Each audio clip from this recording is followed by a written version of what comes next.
잠깐 기도하고 말씀 보겠습니다.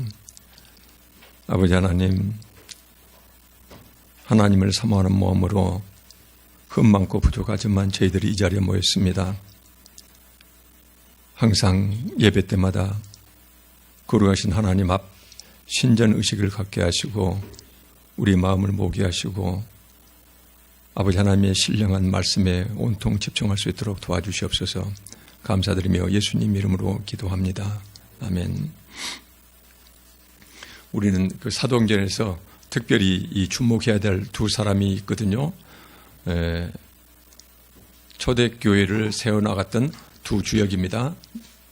두 주역인데 이 두 사람은 수많은 고난과 핍박, 심지어 자기 목숨을 내놓기, 자기 목숨을 아끼지 않으면서까지도 이렇게 교회를 위해서 수많은 이렇게 수고를 했던 두 사람입니다. 바로 베드로 사도와 바울 사도인데요.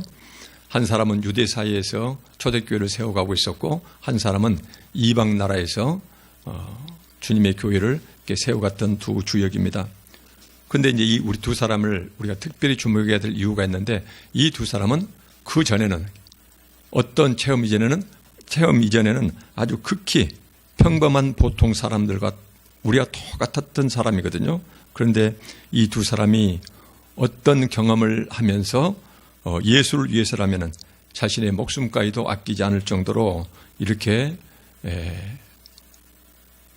충성스러운 일꾼으로 변화가 됩니다. 그래서 이제 이 두 사람 보면은 첫째 이제 베드로 사도요.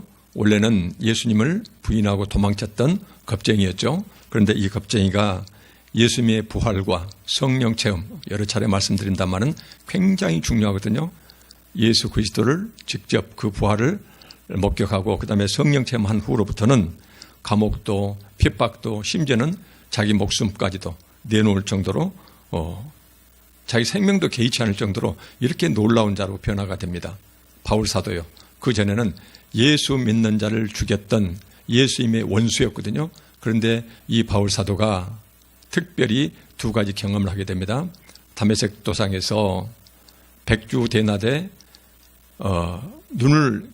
자기 눈이 감길 정도로 그렇게 큰 빛을 보았고 그 다음에 예수 그리스도의 생생한 그 목소리를 듣고 난 다음에 바울 사도는 어떻게 됩니까? 온 이방 나라를 다니면서 교회를 위해서 자기 목숨도 내어놓는 이런 예수 그리스도를 위해서 순교자로 변화됩니다. 사도 바울은 예수 믿는 자를 죽였던 핍박자가 어떤 한 체험을 하고 나서 그 다음부터는 예수 그리스도를 위해서 교회를 위해서 자기 목숨도 내어놓은 이렇게 순교자로 이렇게 핍박자에서 순교자로 이렇게 극적인 변화를 하게 됩니다. 그래서 이제 오늘 본 말씀에서 우리가 특별히 주목해야 될 부분이 이렇게 변화된 바울이 어떤 모습을 보이는지 이것을 좀 주목했으면 좋겠어요. 그래서 오늘 다시 한번 말씀드리면은 평범했던 사람들이 예수 그리스도를 어떤 형태든지 직접 체험한 후에 깊게 체험한 후에 이 사람들이 얼마나 놀랍게 변화되었는지 여기가 우리가 주목할 필요가 있습니다. 다시 한번 말씀드리면은 베드로는 예수님의 부활, 그 다음에 성령 체험, 바울은 백주 대낮의 큰 빛, 그 다음에 예수님의 목소리. 요즘 우리는 이런 신비적인 이런 기적적인 이것을 우리가 직접 체험할 수는 없지만은 오늘날 우리는 어떻게 이 사람들처럼 예수님을 우리가 체험할 수 있을까요? 성경에 기록된 말씀을 통해서 우리는 예수님을 깊게 체험할 수가 있습니다.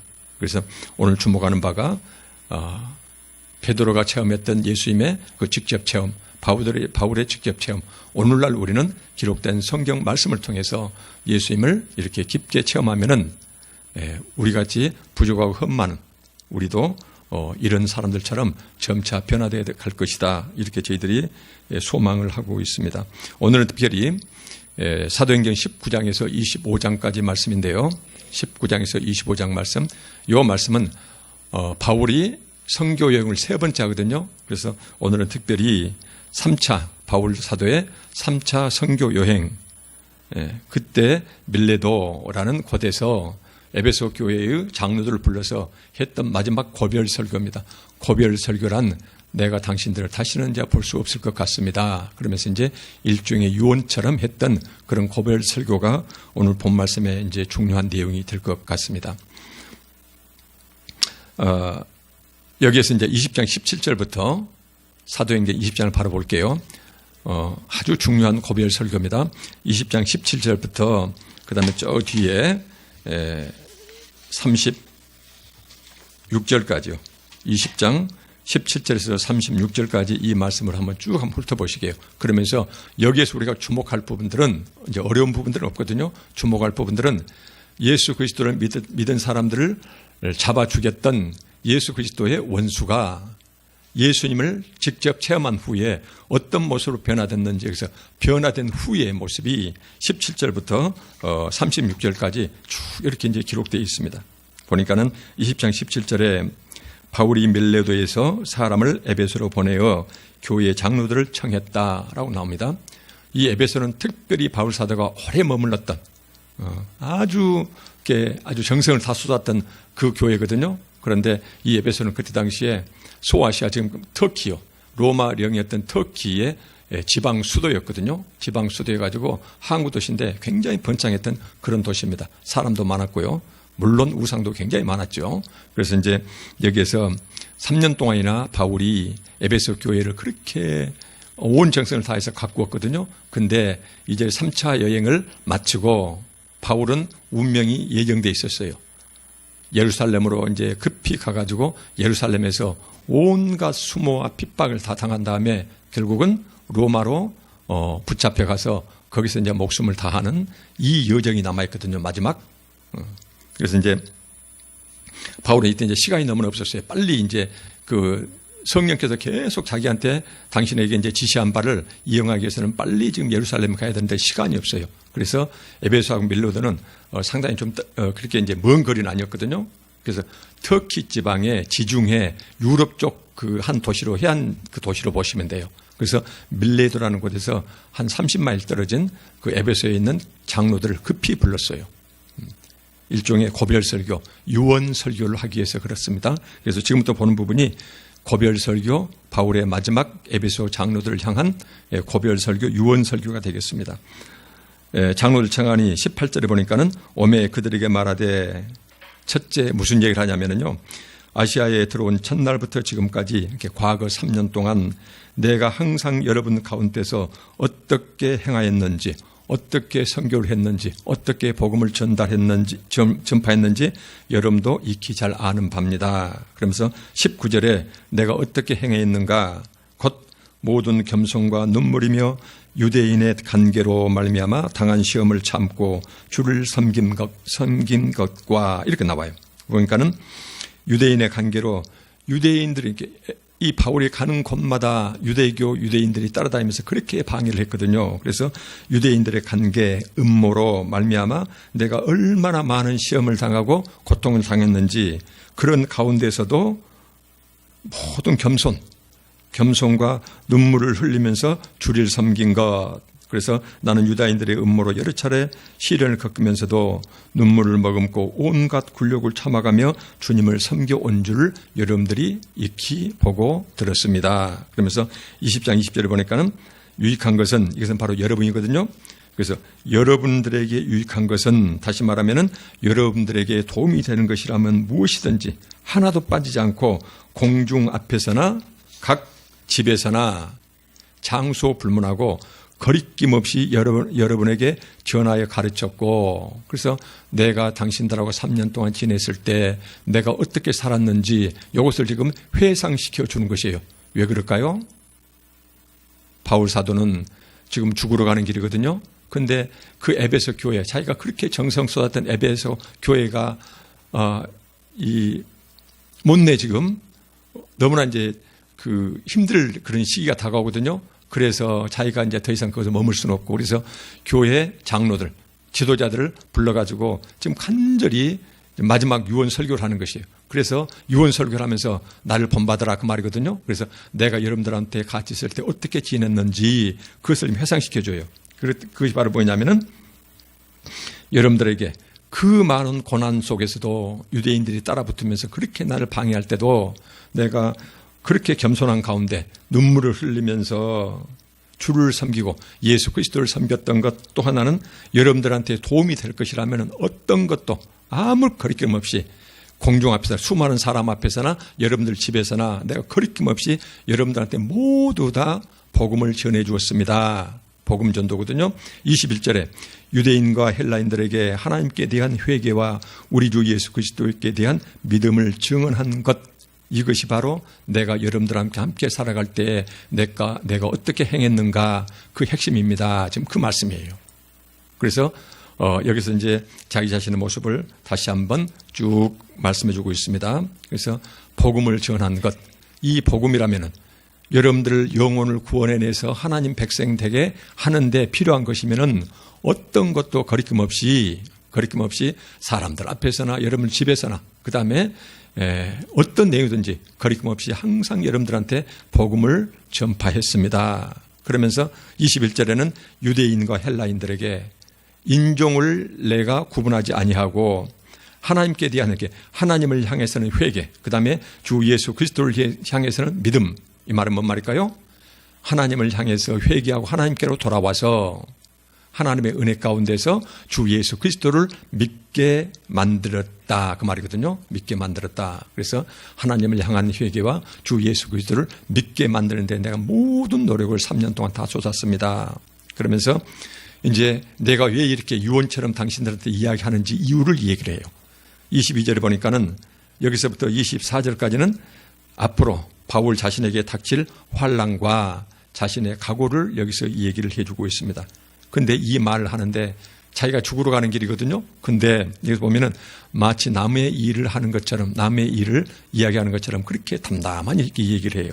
22절 보니까는 보라, 이제 나는 성령에 매여 이 말씀은 성령에 붙잡혀 성령의 지시하심에 나는 순종하여 예루살렘으로 가는데 그 예루살렘에서 내가 무슨 일을, 어떤 험한 일을 당할지를 나는 알지 못한다. 다만 23절에 보니까 오직 내가 아는 것은, 그 말이거든요. 오직 내가 아는 것은 성령이 각 성에서 내게 증언하여 말씀하시기를, 그 말이거든요. 결박과 환난이 나를 기다린다 하시나, 이 말씀이에요. 그래서 나는 지금 어떻게 될지 잘 모르겠다. 나는 곧 예루살렘으로 이제 불려가는데 거기서 어떻게 될지 모르겠다. 그러나 성령께서 나한테 계속 일러주신 말씀이 있는데 그것은 뭐냐면은 각 성에서 내게 증언하여, 이 말은 내가 어느 도시에 들어가든지 내가 가는 곳마다 투옥과 고통이 나를 기다린다고 성령께서 나한테 말씀하십니다. 지금 그 말씀이에요. 그래서 보면은 결박과, 이 결박이라는 것은 감옥에 갇힌 투옥이거든요. 그 다음에 환난, 고통이거든요. 그래서 내가 가는 곳마다 어느 도시든지 거기에서 나를 향한 이런 핍박이, 고통과 소위 투옥, 감옥살이, 그 다음에 목숨이 경각에 달릴 정도로 이런 위험이 나를 기다린다고 성령께서 계속 내게 말씀해 주신다. 지금 그 말씀이거든요. 그러면 24절에 그러나 내가 겁낸 것이 아니거든요. 이어서 24절에 내가 달려갈 길 앞에다가 그러나 역접 단어가 들어가면 더 좋아요. 그래서 그러나 내가 달려갈 길과, 이 달려갈 길이 뭐죠? 주님께서는 당신의 사도들을 선택해서 예루살렘과 온 유대와 사마리아 땅 끝까지 내 복음을 전하라는 것이거든요. 그래서 예수 그리스도 복음 들고 끝까지, 이방 나라 끝까지 달려갈 그 길이에요. 그 길을, 그 다음에 주 예수께 받은 사명, 곧 하나님의 은혜의 복음을 증언하는 일을 마치려 하면은 그 복음 전도만 내가 다 할 수만 있다면 나의 생명조차 조금도 귀한 것으로 여기지 아니하노라. 내 목숨도 전혀 아깝지가 않습니다. 라고 이렇게 표현되어 있어요. 우리가 이 말씀 하나하나 볼 때요, 인간이 하는 말이거든요. 근데 이 사람은 자기가 하는 일 앞에 위험이, 어떤 위험이 있다는 것을 수차례 경고를 이미 듣고 있어요. 우리가 이해할 수 없지만은 성령께서는 바울로 하여금 계속 이미 결심하고 각오하고 그 다음에 복음을 전할 때 얼마나 장렬한 마음으로 죽음을 각오하고 전하라고, 그래서 성령께는 계속 지금 내가 앞으로 갈 모든 도시에서는 네가 투옥과 모든 고난이 가는 곳마다 질비하게 널려져 있다. 각오하고 내 복음 들고 그리 가라. 이 말씀이거든요. 이것을 지금 자기에게 닥칠 환난과, 그러면서 자기 그 환난 중에서 자기 각오요. 다시 한 말씀드리면 내가 달려갈 길, 그 다음에 땅 끝까지, 그 다음에 예수 그리스도에 받은 사명, 복음 전도하는 데 있어서 어떤 위험이 온다 하더라도 내 목숨까지도 전혀 아끼지 않고 내가 이 길을 가려고 합니다. 그러면서 자기 각오를 이렇게 마지막으로 에베소 장로들에게 이렇게 얘기를 하고 있습니다. 다시 한번 말씀드리면 곧 이제 본론이 나오거든요. 왜 이렇게 장로들을 불러서 자기가 과거에 했던 일을 그대로 말씀드리고 그 다음에 또 하나는 나에게 앞으로 죽음이 기다리고 있다. 그래서 그러나 죽음 앞에서도 나는 결코 흔들리지 않고 예수 그리스도 복음을 끝까지 전하겠다. 이 얘기를 해요. 이 말씀을 다시 한번 말씀드리면 에베소 장로들 여러분도 나를 본받으십시오. 그 말이에요. 그래서 바울 사도가 밀레도에서 에베소 장로들을 불러들인 이유가 있거든요. 그것은 바로 뭐냐면은 최후의 유언으로서 주님의 교회를 당신들에게 부탁합니다. 지금 이 말을 하기 위해서 지금 앞으로 서론 부분에서 계속 이 말씀을 좀 하고 계세요. 그러면서 20장 25절부터는 이제 마지막 유언을 말하고 있습니다. 그 유언의 핵심 바는 뭐냐면은 내가 여러분들을 에베소에서 여기까지 불러드린 목적은 주님의 교회를 여러분들 손에 부탁합니다. 지금 그 말이에요. 그래서 나를 본받으십시오. 나는 죽음 앞에서도 내가 가는 길은 얼마나 험한지 투옥과 그 다음에 고난이 나를 기다리고 있지만 나는 내 목숨 전혀 아끼지 않고 주님께서 나에게 주셨던 그 명령대로 주님 복음 전하는 데는 내 목숨 추워도 아끼지 않겠습니다. 그러니 여러분도 나를 본받으십시오. 그러면서 이제 마지막 유언이 25절 이하로 쭉 이렇게 나옵니다. 그 보니까는 보라. 내가 여러분 중에 왕래하며 하나님 나라를 전파하였으나 이제는 여러분이 다 내 얼굴을 보지 못할 줄 아노라. 마지막이다 그 말이거든요. 다시 우리는 내 얼굴을 볼 수 없을 것이다. 26절 그러므로 이제 결론입니다. 오늘 여러분에게 증언을 하거니와 여러분들한테 분명히 말해둡니다. 그 말이에요. 모든 사람의 피에 대하여 내가 깨끗하다. 내가 만났던 모든 사람들에 대해서 그 사람들의 피에 대해서 내가 깨끗하다. 이 말은 뭔 말씀일까요? 그 사람들에게 나는 한 번도 그냥 지나치지 않고 예수 그리스도의 복음을 그들에게 전했다. 받아들이고 받아들이지 않고는 그 사람 몫이다. 그 말이거든요. 그래서 그 사람이 혹시 내 곁에 있었는데 내가 예수 그리스도를 전하지 못해서 그 사람이 지옥 가게 되면은 그 핏값을 내가 물게 되겠지만 그렇지만은 내가 만났던 모든 사람들에게 나는 예수 그리스도를 전했다. 그러니 나는 그 피에 대해서 지옥 갈 그 죄벌에 대해서 나는 깨끗하다. 이 말씀을 지금 하고 계세요. 27절에 이는 내가 꺼리지 않고 전혀 어떤 것도 개의치 아니하고 하나님의 뜻을 모두 다 여러분에게 전하였다. 그러면서 여러분들 모두에게 내가 가지고 있는 하나님 성령께서 내게 주신 말씀, 그 다음에 내가 구약 성경 말씀에 대해서 그렇게 많이 배웠던 모든 내용을 여러분들한테 전부 다 전해 주었습니다. 28절에 여러분은 이렇게 내가 여러분들한테 모든 복음과 하나님의 말씀을 전부 다 전해 주었으니 여러분은 자기를 위하여, 여기서는 자기를 위하여 그런데 이 말씀 좀 풀었으면은요, 여러분 스스로를 먼저 잘 살피십시오. 그 말이에요. 여러분 스스로를 조심하고 또 조심하라. 그 말이에요.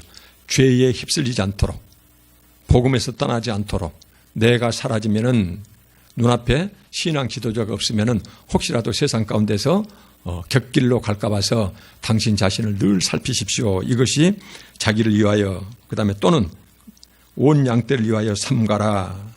온 양떼를 위하여 삼가. 조심하고 또 조심하라. 그 말이거든요. 이렇게 두 가지입니다. 먼저 자기 자신을 조심하고 또 조심하십시오. 죄로 빠지지 않도록, 예수 그리스도 복음을 떠나지 않도록. 그 다음 두 번째는 온 양떼를 위하여. 여러분들은 장로들이거든요. 장로들은 교회의 지도자들이거든요. 그래서 교회의 지도자 여러분은 먼저 자기 스스로를 잘 돌보고, 두 번째는 주님께서 여러분들에게 맡겨두신 그 교회 양떼들을 위하여 조심하고 또 조심하십시오. 지금 그 말이에요. 그런데 여기에서 28절에서 또는 이렇게 되어 있는데요.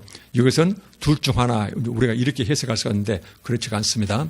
이 부분은 좀 해석이, 그래서 대부분의 그 영문 성경에서는요, 여기다가 and를 붙여요. or가 아니거든요. or가 아니고 and를 붙이거든요. 그래서 바로 뭐냐면은 반드시 여러분들은 자기 자신을 살피고, 그리고 온 교회 양떼를 위해서 조심하고 또 조심하십시오. 그래서 장로님들께서는 교회를 보살피실 때 반드시 먼저 뭐냐면 자기 자신부터 먼저 살피라는 것이거든요. 자기 자신을 먼저 살핀 다음에, 그래서 하나님 앞에 대수는 흠없는 자로 바로 서면서 그 상태에서 주님께서 맡겨놓으신 온 양떼를 위하여 나누고 섬기라, 지금 그 말씀이거든요. 그러면서 성령이 그들 가운데 여러분을 감독자로 삼고, 이제 우리가 교회에서는 사람들을 투표로 우리가 장로님들, 그 다음에 13들 세우고 그러는데요. 근데 이제 성경적으로 보면은 성령이 직접 여러분들, 온 교우들 가운데서 여러분들을 특별히 선택해서 감독자로 삼았다, 그 말이에요. 여기서 우리가 감독자로 번역되어 있는데요.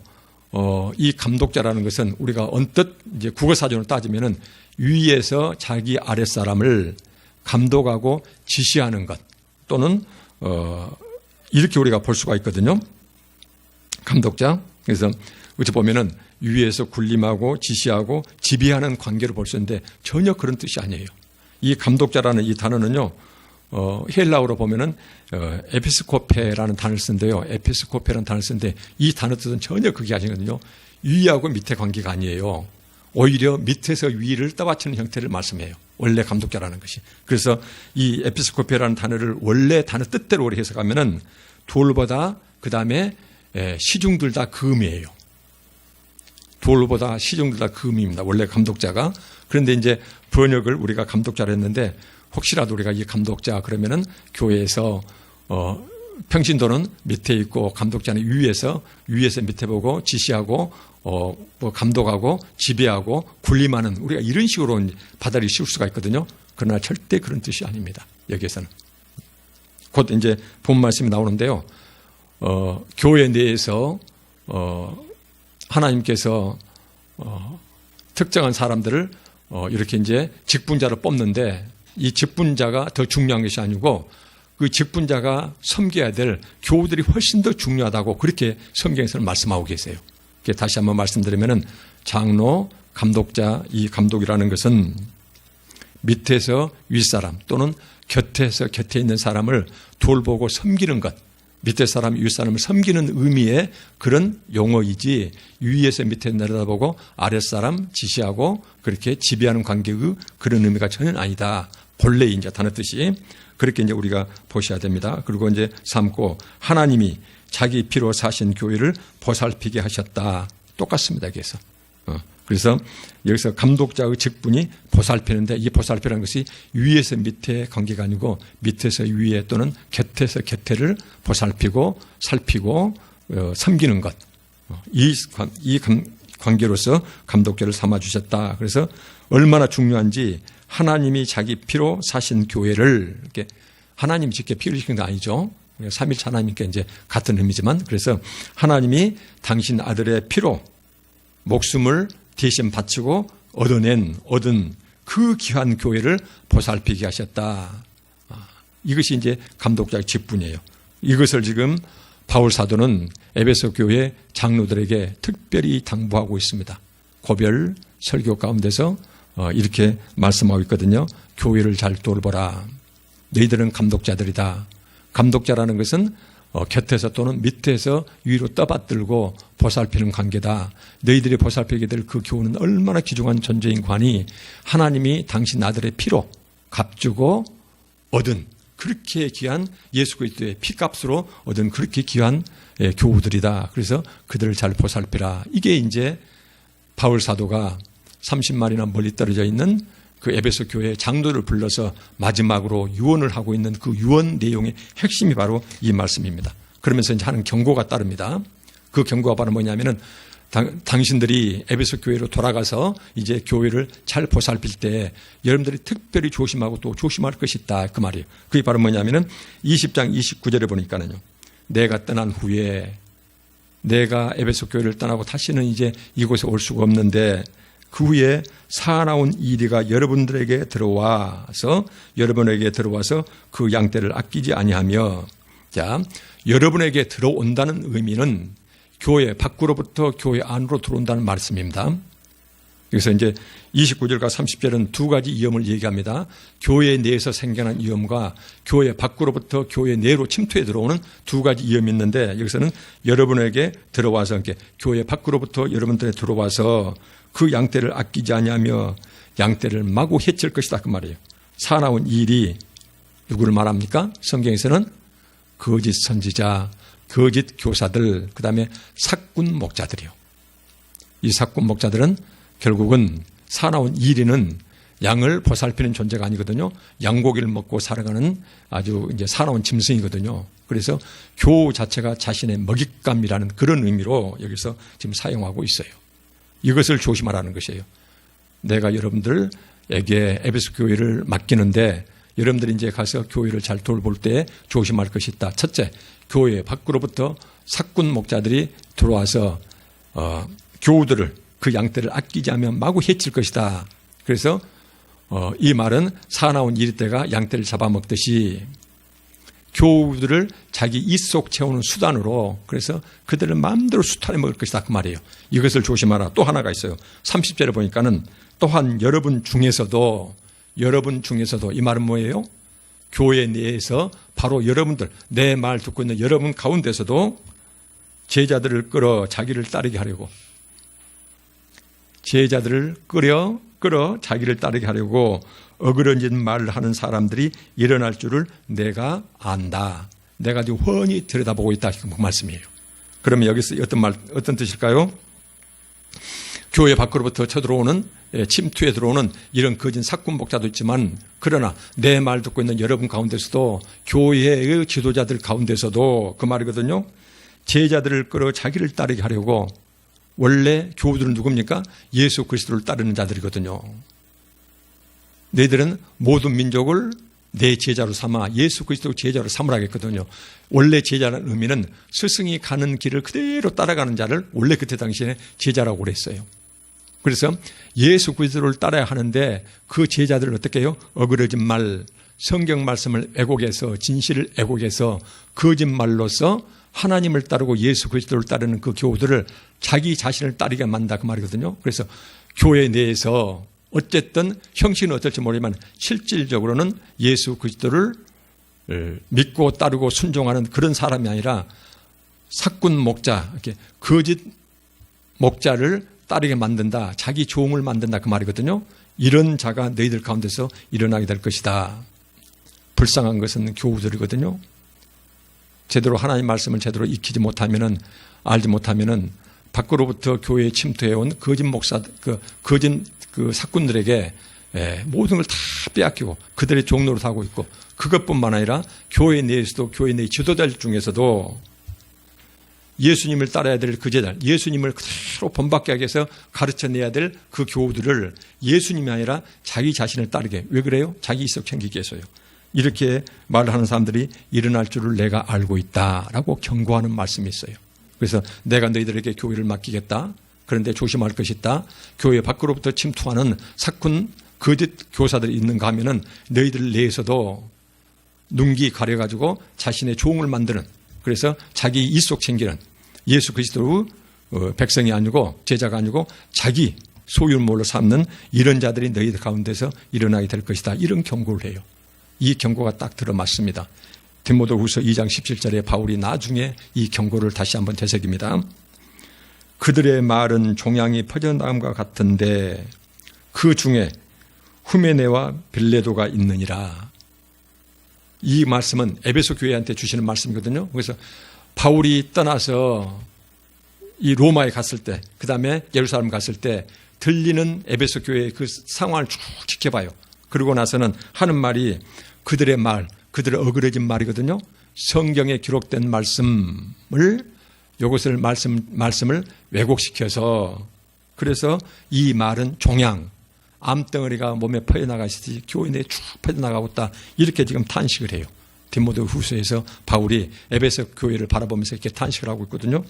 나중에 요한계시록 2장 4절에서는 에베소 교회에 대해서 요한 사도가 경고하는 말씀이 있어요. 성령께서 그러나 너를 책망할 것이 있나니 너의 처음 사랑을 버렸다.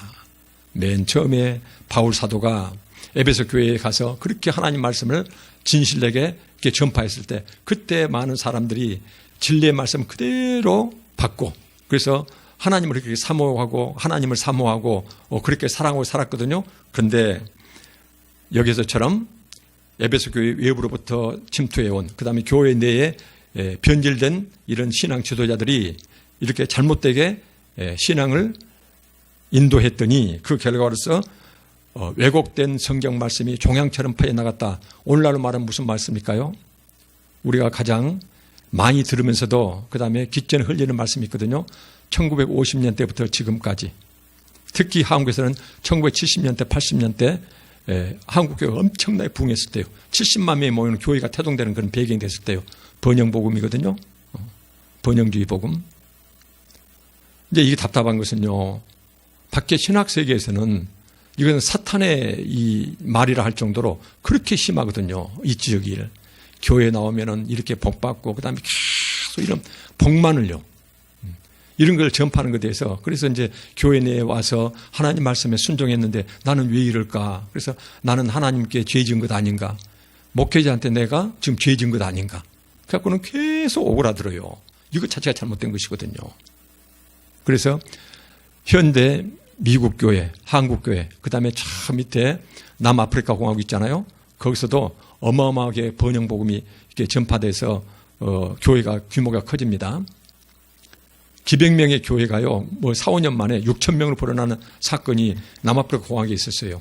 그게 바로 뭐냐면은 미국으로부터 이제 전파되었던 소위 번영주의 복음이거든요. 하나님 믿으면은 내 영혼이 잘됨 같이 내가 범사에 잘되고 건강하다. 이것은 그때 당시에 성경 말미에서는 의례껏 인사말이었어요. 그 성경 앞뒤 맥락에 저는 그런 의미가 없어요. 근데 그놈을 갖다가 삼중복음, 오중복음 해가지고 전 교회에 이것이 암덩이처럼 퍼져 있거든요. 근데 이것을 우리가 평생 동안 들어와 있기 때문에 이것에 얘기하면은, 이것을 지적하면은 마치 은혜가 떨어진 것처럼. 그 다음에 그런 말을 들으면은 내가 지금은 비록 좀 공고하지만 금방 내가 잘 될 것 같은, 세상 잘 될 것 같은. 다시 한번 수차례 말씀드리지만요. 이렇게 하면은 예수 믿으면 이렇게 된다는, 이렇게 된 것 자체는요. 이렇게 되기 위해서 예수 그리스도와 하나님을 수단시하는 것이거든요. 그래서 이 세상의 번영을 사랑하는 것이지. 그래서 도움이 되니까는 믿음을 키우고 하나님과 예수 그리스도를 믿는다. 이것은 하나님을 순수하게 사랑하는 것이 아니에요. 나한테 도움되기 때문에 의지하는 것이거든요. 그런 의미가 전혀 아니에요. 그래서 여기서 보면은 이렇게 바울 사도가 거짓 사꾼 목자가 와서 너희들을 이렇게 이제 사나운 이리 때가 너희를 잡아먹을 것이다. 이 말씀 바로 뭐냐면은 그때 당시에 그들을 위해서 모든 권위로 존경받았거든요. 거의 신적인 존경을 받아요. 나중에 신적인 존경을 받으면서 그들을 계속 재산을 뺏어내요. 그래서 그들로부터 존경받고 추앙받고 그다음에 재산해서 자기 일속 챙기는 이런 것이 이제 들어오거든요. 이것을 하는데 디모데후서에서 그들의 말, 애곡된 말, 요즘 말하면은 번영주의 신학이 암덩이처럼 퍼져나간다. 지금 이 말씀하고 계세요. 이게 바로 뭐예요? 너희는 처음 사랑을 버렸다는 것이에요. 그들이 아무리 형식적으로 하나님을 섬긴다 하지만 그들의 속셈은 이 세상에 내가 잘 되는 것을 위해서 끊임없이 하나님께 바치고 가서 예배드리거든요. 하나님을 사랑하는 것이 아니에요. 자기의 성공과 자기의 행복을 사랑하는 것이거든요. 이것은 절대로 잘된 성경에서 말씀하시는 진실된 복음이 아니거든요. 그래서 이렇게 경고 말씀을 합니다. 그러면서 이제 33절로 볼까요? 이렇게 경고 말씀하시면서 너희들은 나를 본받으라 이 말씀을 지금 하고 있어요. 너희들한테 교회를 맡기겠다. 교회를 맡길 때 너희들이 내가 3년 동안 어떻게 행했는지 나를 보고 배우라 해놓고 교회를 맡기겠다. 두 가지 나한테 너희들을 경고를 한다. 밖에서 사나운 일이 떠오면 그것을 철저히 막아라. 둘째, 너희 안에서 교우들을 희생양 삼아서 네 입속 챙기는 그런 짓 하지 말아라. 이 경고한 다음에 그러면서 구체적으로 너희들이 양떼를 돌볼 때 나를 본받아라. 이 말씀이 33절부터 35절까지 쭉 이렇게 나옵니다. 볼까요? 내가 아무의 은이나 금이나 의복을 탐하지 아니하였고 사꾼 목자와 정반대 경우입니다. 내가 아무의 은이나 금이나 의복을 탐하지 아니하였다. 교회의 재산이나 교우들의 재물을 내가 한 번도 탐한 적이 없다는 것이에요. 그 첫째. 두 번째, 여러분이 아는 바와 같이 이 손으로 내 손으로 나와 내 동행들이 쓰는 것을 충당하여 요즘 말로 말하면 자비랑 목회를 하였다. 지금 그 말씀이거든요. 자비랑 목회를 하였다. 그러면서 35절을 보니까는 범사에 내가 살아온 3년 동안의 범사 모든 살아온 그 삶에서 여러분에게 모범을 보여준 바와 같이 내가 여러분들한테 본을 보였다. 그 바로 뭐냐면은 수고하여 이 세상에 열심히 노력해서 수고해서 약한 사람을 돕고 약한 사람, 힘들고 어렵게 살아가는 사람들을 재물로 그다음에 말로 그다음에 그들 곁에서 함께 이렇게 위로해 주면서 그들을 도왔다. 또 주 예수께서 친히 말씀하신 바 주는 것이 받는 것보다 복이 있다 하심을 기억하여야 할지니라. 주님께서 주는 것이 받는 것보다 더 복되다. 이 말씀을 기억하라. 지금 이 말씀이거든요. 그래서 양떼를 돌볼 때 나를 본받으라. 내가 어떻게 했어요? 첫째, 나는 형제들의 어떤 재산도 은이나 금이나 의복을 탐한 적이 한 번도 없다. 둘째, 오히려 나는 어때요? 나는 스스로 내 쓸 것과 내 동일이 쓸 것을 내 스스로 장막을 만들면서 그걸 다 벌어서 내가 충당했다. 그리고 그 충당한 그 가운데서도 내가 열심히 일해서 조금이라도 재물이 남고 그러면은 그놈을 가지고 약한 사람들을 도왔다. 그러면서 나를 본받으라. 이 말씀을 하고 계세요. 그러면서 오히려 예수님께서 친히 말씀하셨는데 주는 것이 받는 것보다 훨씬 복되니까 여러분들도 아낌없이 주라. 지금 그 말씀이거든요. 그래서 참고로요. 주는 것이 받는 것보다 복이 있다라고 예수님께서 말씀하셨는데 사복음서에 이 말씀이 나와 있지를 않거든요. 그래서 이것을 현대 이 성경에서는 어떻게 해석하냐면요. 그때 당시에 예수님께서 하셨던 모든 언행을 기록하면은 세상에 있는 모든 종이를 다 갖다 바다를 먹물 삼아도 다 기록할 수가 없다. 그 많은 언행들이 있었거든요. 이것은 그때 당시에 전해 내려온 그래서 이제 구전으로 입으로 전해 내려오던 예수님께 하신 말씀이 성경에는 기록되지 아니었지만 예수님이 하셨던 그 말씀을 입으로 전해 내려온 그 말씀을 듣고서 바울이 이 말씀을 했을 것이다. 이렇게 우리가 해석을 합니다. 그래서 주는 것이 받는 것보다 더 복되다. 이 말이 명시적으로 사복음서에 기록은 되어 있지 않지만 예수님께서 확실히 이 말씀을 하셨다는 것이거든요. 그래서 성경에 기록되지 않았지만 예수 믿는 자들 입을 통해서 이 말이 계속 전해져 내려오고 있었다. 이것을 지금 바울은 에베소 교회 장로들에게 전해주고 있어요. 주는 것이 받는 것 더 복되다. 예수님께서 그렇게 말씀하셨다. 지금 그 말씀이거든요. 참고로 바울 사도가 이 말씀할 때는 사복음서가 아직 쓰여지기 전입니다. 그래서 신약 성경이 태어나기 전이에요. 지금 여기에서는 그렇게 이제 말씀하고 있습니다. 그러면서 이제 다 이렇게 유언을 했습니다. 다시 한번 우리가 정리를 해보시게요. 바울은 3차 성경을 다 끝냈습니다. 이제는 성령께서 네 가는 곳마다 고난과 투옥이 기다리고 있다. 그러나 너는 예루살렘을 거쳐서 로마로 가서 이제 마지막으로 내 말씀을 전해야 될 것이다. 그러니 빨리 에베소에 있는 에베소 교회를 위해서 에베소 장로를 불러서 그들에게 유언을 전하라. 이제 이런 필요가 있어서 유언을 전하고 있거든요. 첫째, 내가 얼마나 여러분들을 3년 동안 옆에서 열심히 하나님의 말씀 전했는지 나를 봤습니까? 그대로 하십시오. 둘째, 여러분들은 절대로 여러분들 교회를 섬길 때 조심할 것이 두 가지가 있습니다. 그것이 바로 밖으로부터 그다음에 여러분 스스로 생겨나는 사꾼 목자가 절대 되지 말아라. 그다음 그들을 전부 다 방어해서 양떼를 정말 잘 도와보아라. 그러면서 여러분들을 장로로 뽑아준 것은 사람이 뽑은 것이 아니고 성령께서 친히 여러분들을 선택해서 당신의 피로 값주고 산 그 귀한 교회를 돌보게 하였다. 여러분들 감독자인데 위에서 지시하는 관계가 아니다. 그들을 계속 곁에서 그다음에 아래에서 윗사람 모듯이 그렇게 잘 섬겨라. 그 교우들이 얼마나 귀한 존재인가니 예수님의 목숨을 주고 산 한 사람 한 사람의 생명이다. 이렇게 지금 말씀하고 계신 거예요. 그러면서 이제 다 하고 난 다음에 울면서 헤어지는 것이 20장 36절의 마지막 나옵니다.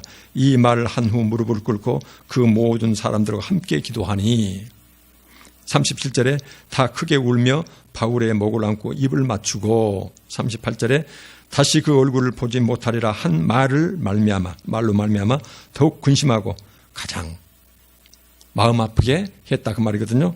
배까지 그를 전송했다. 그래서 바울 사도는 그들과 마지막 고별 설교를 하고 에베소 교회를 부탁합니다.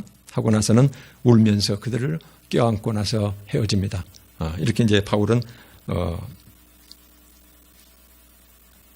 이제 예루살렘을 거쳐서 말 그대로 성령께서 말씀하신 그대로 예루살렘에서 당하는 고난이 얼마나 큰 고난들이 있는지를 25장까지 보면 쭉 나와 있어요. 가는 곳마다 그게 있거든요. 가는 곳마다. 이게 고난을 다음에 결국은 로마로 압송당합니다. 그래서 로마에서 결국은 거기에서 하나님 말씀 전하다가 온갖 고난 받고 나중에 거기서 이제 순교하죠. 그래서 이제 바울이 이렇게 변화됩니다. 오늘 봤던 말씀 중에서요. 가만히 보면은요.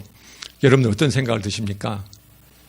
이 바울이 에베소 교회 장로를 불러서 에베소 교회 교인들을 부탁하는데 우리는 육신의 부모가 자기 자식을 이렇게까지 돌볼 수가 있을까 할 정도로 죽음을 향해서 떠나가면서 그 남겨진 그 양떼들을 얼마나 못 잊던지 불러서 이제 보면서 내가 어떻게 했는가 하면서 그렇게 부탁을 하고 있거든요. 그래서 여기 보면은 우리 육신의 부모가 자기 친자식을 그렇게 이해하듯이 바울은 그 주님의 교회 교우들을 그렇게 지금 이렇게 기하고 있거든요.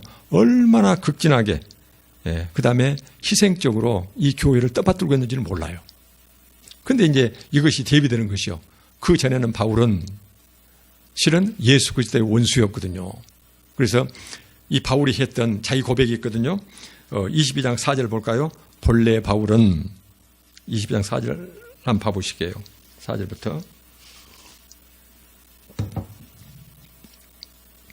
가는 곳마다 유대 사회에서 이제 자기 자신을 변호를 하고 있거든요.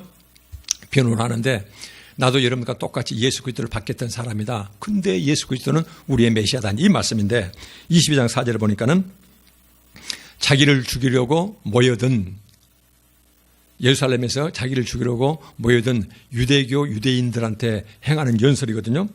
내가 이 도를 박해하여 사람을 죽이기까지 하고 이 도, 예수 그리스도를 믿는 종교를 말합니다. 예수 그리스도를 믿는 도를 박해하여 사람을 죽이기까지 하고 남녀를 결박하여 옥에 넘겼노니 19절에 보니까는 내가 말하기를 주님 내가 주를 믿는 사람들을 가두고 또 각 회당에서 때리고 이렇게 자기가 지금까지 예수 믿는 자를 얼마나 박했는가를 자기 입으로 지금 고백하고 있어요. 예수 그리스도를 친히 그 백조 데나리의 큰 빛과 그 다음에 예수 그리스도의 목소리를 자기가 직접 체험하기 이전에는 자기가 어떤 사람이었는가. 그래서 예수 그리스도를 믿는 이 사람들 도를 박해하여 그 사람을 죽이기까지 하고 남녀를 결박해서 옥에 넘겼고 그 다음에 가두고 19절에 회당에서 패고 때리고 그 다음에 심지어 20절 보면은 또 주의 증인 스데반이 피를 흘릴 때에 사람들한테 맞아서 죽어갈 때에 내가 곁에 서서 찬성하고 이 말은 뭔 말이에요? 스데반을 빨리 죽이라고 독촉하고 그 죽이는 사람들의 옷을 지킨 줄 그들도 압니다. 유대인들 여러분들이 전부 다 보고 알았지 않느냐. 그래서 보니까는 바울이 지금은 예수 그리스도를 위해서 목숨을 내놓고 그렇게 부모가 자기 자식을 위하듯이 그렇게 예수 믿는 자들을 자기 생명을 바치면서까지 이렇게 이해하고 있는데 그 전에는 그 예수 믿는 그 교인들을 자기가 때리고 죽이고 결박하고 옥에 가두고 심지어 스데반 피를 흘리고 죽어갈 때 그 옆에서 독촉했고 옆에서 찬성했다. 이렇게 자기는 그런 사람이었다. 그런데 이 바울이 어떻게 해서 오늘날 이런 사람으로 변했는가? 그것이 22장 5절에 나와요. 22장 5절에 보니까는 그렇게 예수 그리스도를 핍박했던 예수 그리스도의 원수였던 바울이 다메섹 도상에서 큰 빛, 예수님의 목소리, 그 다음에 자기는 이렇게 변화되었다. 이것을 자기가 담담하니 이렇게 이제 고백을 합니다. 22장 5절 보니까는 다메섹, 거기 있는 자들로 결박하여 예루살렘으로 끌어다가 형벌을 받게 하려고 가더니 22장 6절을 보니까는 가는 중 다메섹에 가까이 갔을 때 오정쯤 되어 오정이라는 것은 그때 당시에 히브리 민족은 그 해 뜰 때부터 해 질 때까지를 12시간으로 딱 이렇게 쪼개거든요. 그래서 해가 정오에 이렇게 딱 지금 우리는 말하면은 12시에 한 가운데 시간을 지금 얘기를 합니다. 그래서 정오에 호련히 갑자기 하늘로부터 큰 빛이 나를 둘러 비침에 나중에 보면 알겠지만 이 빛이 얼마나 강렬했던지 바울은 나중에 다메섹에 가서 성령을 받고 안수받고 나서 눈이 뜰 때까지 눈 자체가 멀어버렸어요. 그렇게 큰 빛이 자기를 둘러 비치거든요. 이것은 뭐예요? 너가 경험한 것이 사소한 경험이 아니다 그 말이에요. 그러면서 22장 7절에 내가 땅에 엎드려 들으니 소리있어 이르되 사울아 사울아 내가 왜 나를 박해하느냐 하시거늘 8절에 내가 대답하되 주님 누구십니까 하니 이르시되 나는 내가 박해하는 나사렛 예수라 하시더라. 네가 계속 잡아 죽이는 그 나사렛 예수다. 그러면서 22장 9절에 보니까는요. 나와 함께 있는 사람들이 빛은 보면서도 나에게 말씀하시는 이에 그 소리는 듣지 못했다라고 나와요. 그래서 왜 이 글이 우리한테 의미가 있습니까? 사도 바울이 다메섹 도상에 가다가 자기 혼자 이상한 환상 본 것이 아니거든요. 보세요. 다마스커스는 지금 현재 다마스커스인데요. 거기는 유대인들이 굉장히 많이 살았어요. 그 다음에 예루살렘에서 예수 믿었던 많은 사람들이 다마스커스로 엄청 많이 피신 가 있거든요. 거기에 예수 믿는 자들이 엄청 많아요. 이 사실을 바울이 알고 있어요. 근데 그 사람들을 전부 다 결박하고 끌고 올려고 그러거든요. 자기 혼자 갔겠어요? 상당히 많은 사람들을 끌고 갔거든요. 그 많은 유대인들을 잡아다가 예루살렘으로 끌고 오려고 그래서 한 떼를 몰고 가는 상황이에요. 지금 그 말은 안 나와 있지만은 저는 그 맥락상 근데 나와 함께 있는 사람들 그 많은 사람들이 그 빛을 전부 다 봤다는 것이에요. 근데 소리는 듣지 못했어요. 이렇게 말씀하고 있는 것이 바울 사도가 백주 대낮에 봤던 그 큰 빛, 자기 눈을 멀게 했던 그 다음에 자기에게 생생히 들렸던 그것은 자기 혼자 착각이랄지 환상이 아니었고 환청이 아니었고 모든 사람이 직접 목격했던 객관적 사실이었다는 것이에요. 그때 당시에 초대교회를 세워갈 때 하나님께서 예수님께서 성령께서 얼마나 초자연적으로 요즘 우리가 맡으면 초과학적으로 인간의 과학을 범위를 넘어서서 다시 말하면 인간 세상 밖으로부터 하늘로부터 오는 이런 놀라운 기적들이 그때 일어났다는 그 말이거든요. 그래서 이것을 진실로 이렇게 말씀을 하고 있습니다. 다시 한 번 말씀드리면 바울 사도는요. 전에는 예수 믿는 자를 죽이는 핍박자였거든요. 그런데 방금 말씀드리는 다메섹 도상에서 그 큰 빛, 눈이 멀고 그 다음에 소리의 귀에 확실히 들렸던 그래서 나중에 잡혀가서 어떤 사람이 안수와 기도했더니 눈이 확 열리는 보였던 이것을 도저히 자기가 개인적으로 혹시 잘못된 체험이랄지 이것이 아니고 도저히 부인할 수 없는 객관적이고도 확실한 이런 체험을 한 다음에 어떻게 해요? 예수 그리스도를 위해서 예수 그리스도를 믿는 교회를 위해서 자기 목숨까지 내어놓는 핍박자에서 순교자로 변했다라는 것이 우리가 특별히 사도행전 후반부에서 보고 또 봐야 될 이런 말씀으로 우리가 기억을 했으면 좋겠습니다. 이 바울 사도가 이렇게 변화된 바울 사도가 당부하는 말씀이 있습니다. 그때 당시에 에베소 교회 장로한테 당부했던 그 말씀은 지금 오늘날 우리한테 똑같이 주시는 말씀이에요. 그 말씀이 바로 뭐예요?